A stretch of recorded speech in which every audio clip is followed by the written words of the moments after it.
Hey folks, welcome back to the channel. If this is your first time tuning in, my name is Finn Dwyer. I'm an Irish historian. I'm also the creator of the Irish History podcast, where you'll find hours of great content. I have a link to that beneath this video.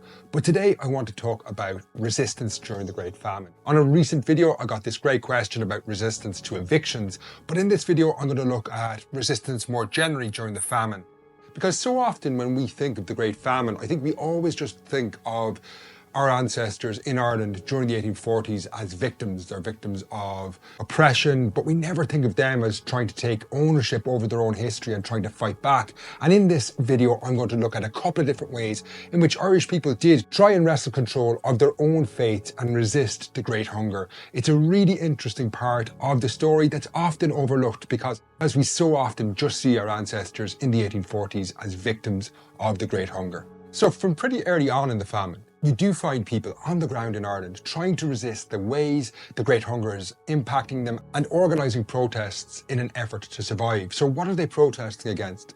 Well, in a previous video, I covered how the British government launched a pretty disastrous public works scheme in late 1846. This is where the poor were hired to do really hard work in return for wages. Often these wages were too low. But on those public works schemes, you often do find protests starting to break out. They're covered in newspapers in late 1846, where you find people on the works often refusing to work unless they're paid more. Sometimes you find pretty militant actions where people who weren't hired on the public works but are desperate will turn up and often threaten people running the works to hire them. In some instances, there was even people killed in these public works. And you've got to contextualize all this. Don't forget how desperate these people were. And I think it's really important when we talk about resistance and protest, we're trying to show that these people had agency, or at least tried to change their own fate, and they weren't being swept up by events way beyond their control. And this is just one example of this, where people are trying to demand higher wages. They often talk about dignity, that they should be treated with dignity in these public works schemes that are often degrading. But the main form of resistance we find in 1846, and this is probably the most militant phase of resistance and the one that perhaps could have had the biggest impact, is the resistance to the export of the harvest in 1846. So in 1846, the British government insists that the free market must operate, and the harvest of 1846 is going to be exported out of Ireland, even though the country is facing starvation.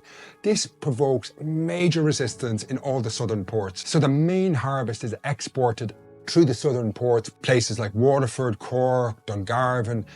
You'll find these huge convoys of food are moved down to these ports, and from there they're exported. But right through 1846, there's lots of evidence of pretty intense riots breaking out, even as those convoys of food are moving to the harbours. And then at the harbours, you get major demonstrations. One, for example, that I know well is riots that took place in Dungarvan in September and October 1846, where thousands of poor people assembled outside the town of Dungarvan, and they actually drew up a list of demands. These were pretty well organised events. So as I say, they drew up a list of demands of what they wanted, how they wanted the food kept in Ireland, how they wanted fair prices to be charged for that food.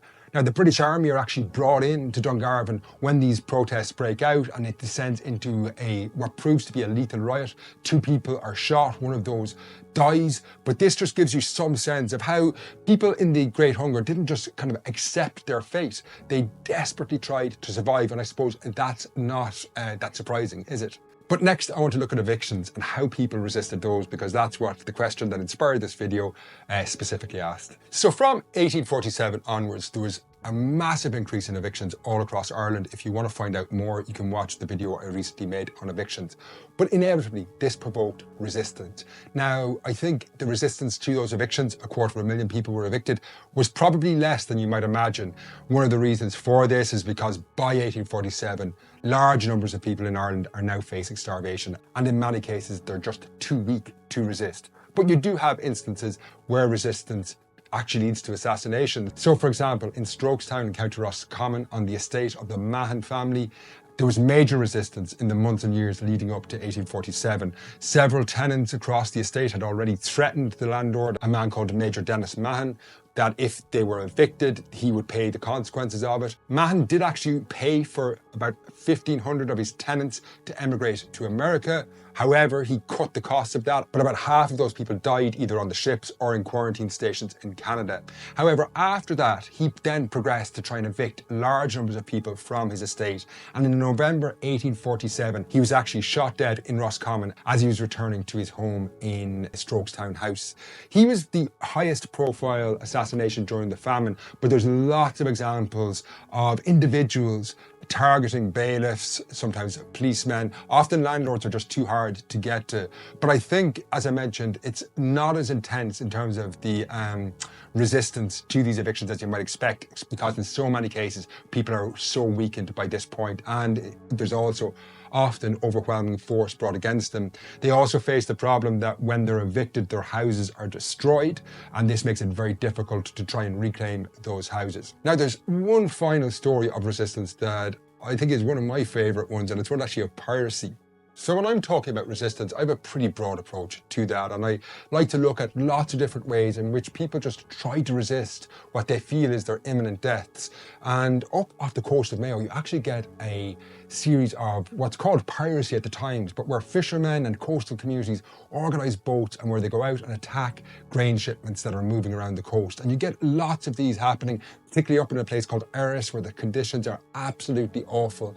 And in 1847 and 1848, there's a series of what the authorities at the time called piracy. Basically, these are starving people going out and attacking ships off the coast to try and get grain off them.